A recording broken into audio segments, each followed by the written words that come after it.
Mariette, please take us briefly through the main issues around acid mine drainage and tailing dams in South Africa.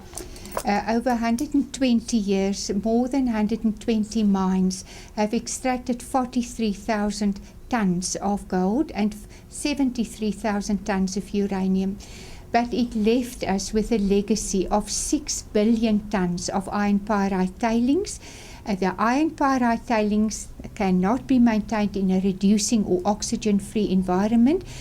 When it rains, it will therefore produce acid mine drainage, and that will continue for centuries. It has also left us with a legacy of between 430,000 tons and 600,000 tons of uranium. As you may know, uranium remains radioactive for geological ages, not just biological ages. It also is chemically toxic, so it imposes risks or hazards upon communities living adjacent or even in close proximity of the tailings. It has also resulted in 410 square kilometers of mine tailings dams and 6,000 square kilometers of bad lands or wastelands. What are the main impacts for the people and environment around these tailings dams and acid mine drainage? Since the mine tailings dams contains human carcinogens, these are heavy metals such as cadmium, cobalt, copper, zinc, arsenic and uranium, with the main contaminants being uranium. We find that there is often a runoff, stormwater runoff from these tailings dams.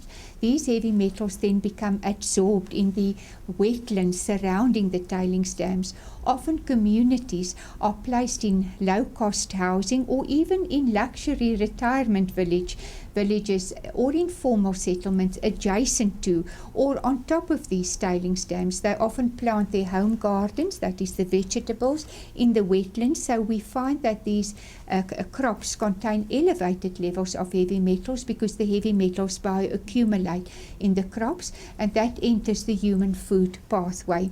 There is also significant dust fallout because most of these tailings dams are unvegetated, so there is significant dust fallouts during heavy wind events that exposes the communities not just to the inhalation of uriniferous dust but also to the ingestion of radioactive dust. Children, for example, that often have hand-to-mouth activities, which is exposes them to the ingestion of the dust, can be exposed then to both toxic and radioactive dust, that is uriniferous dust. We also find that there is radon and radon gas exposure. So there are different radiological pathways which can cause significant contributions to radioactivity to these communities, such as stay on contaminated land, use of contaminated sediment, of contaminated water, radon gas, the crops, milk, meat, egg pathways, even fish pathways, as well as then of course the inhalation and ingestion of radioactive dust. What are some of the health issues around humans and animals ingesting these radioactive particles and chemicals? If it is uranium, then it has both a chemical toxicity health risk as well as a radiological health risk.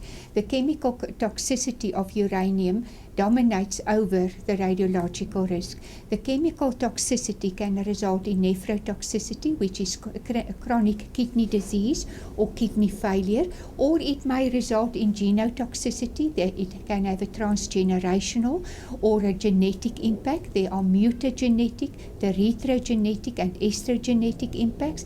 It can also result in endocrine disrupting impacts.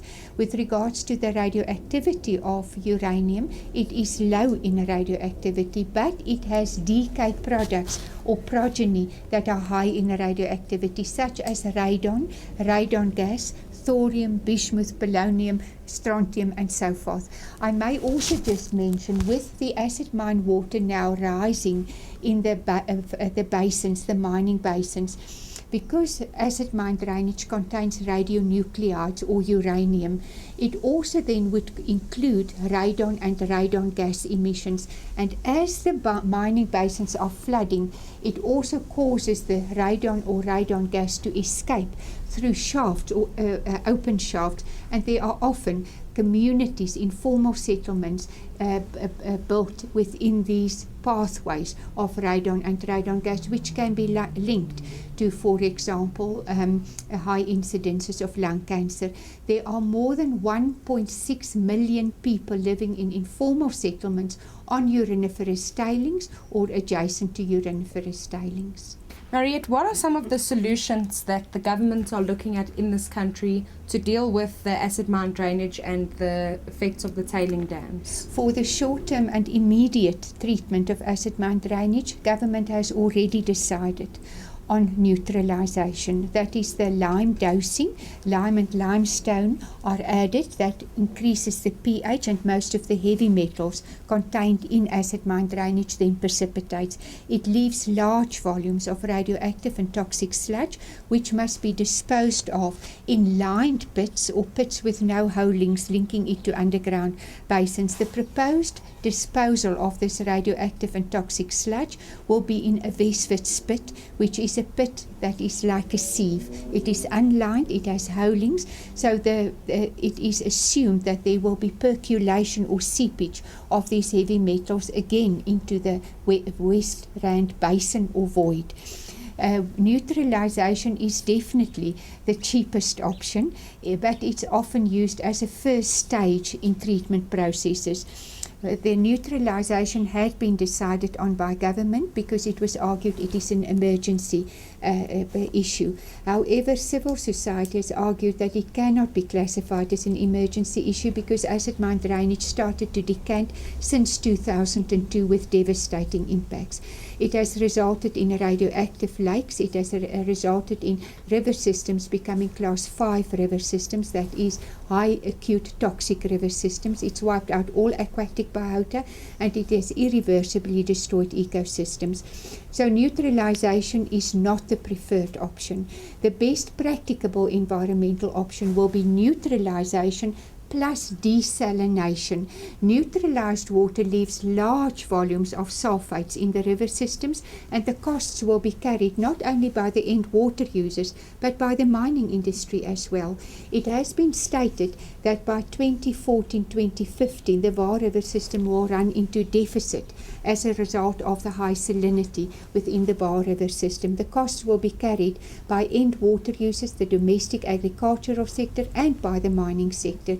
I may just mention that neutralized acid mine drainage contains sulfate levels of at best 2,500 milligrams per litre.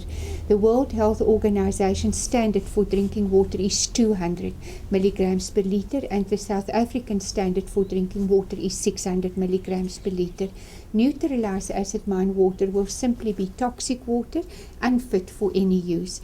The proposed treatment of the tailings dams, because the tailings dams are significant diffuse sources of acid mine drainage, many mining companies are currently applying for the remining of these existing tailings dams, which had been placed on dolomite or unlined soil. It was poorly managed, it is poorly monitored. If a mining company therefore remines an existing tailings dam and dispose of the residue after the recovering of gold, uranium and sulfates on a centralized and better engineered tailings dam, it certainly will be the best practicable environmental option in the long term. However, in the short term there will be environmental risks, such as the water cannons used for the remining process will introduce water and air into anaerobic or oxygen-free tailings dams, and that may exacerbate the contamination in the short and medium term. But in the long term, it will be to the benefit of communities. I also may just mention that in order to mine tailings dams responsibly and sustainably, the footprints of the remined tailings dams must also be rehabilitated. And those remined footprints, even after rehabilitation, must be used for soft end land uses. Agricultural usage, cropping, or residential usage is not an approved usage of a footprint of a remined tailings dam.